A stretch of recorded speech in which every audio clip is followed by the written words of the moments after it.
and welcome to the State House, where the Illinois Chamber and really the state came together to hear the governor's State of the State address. He hit on a lot of recurring themes, but very important themes. Most important is going to be a continued emphasis on property tax reform. It's a politically sensitive issue, I think, that the governor knows that the Democrats feel some leverage against. Certainly it's in the news related to legislators practicing in this area. So I think that this is going to get a lot of attention. Property tax relief, very, very important to the business community, but also residential property taxpayers. So I think property tax was probably the highlight of the speech. But I'd also wanted to highlight an issue that I think there's actually a chance for bipartisan interest, and an issue that should be bigger for the business community than I think it currently is, and that is the individuals who are incarcerated in our state. When they get out of prison, what are they going to do? How are they going to contribute to the economy?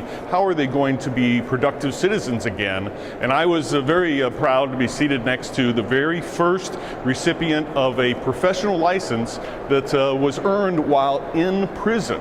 Landis was a great story, a great young man, I think has a great future, and I was very proud to be seated next to him today. So, State of the State, big deal, but also the other big deal in Springfield over the short term is going to be Medicaid funding. So even if you don't think Medicaid funding impacts you directly, you should know that there's a program that needs to be extended and reformed that has a $3.5 billion impact on the state budget.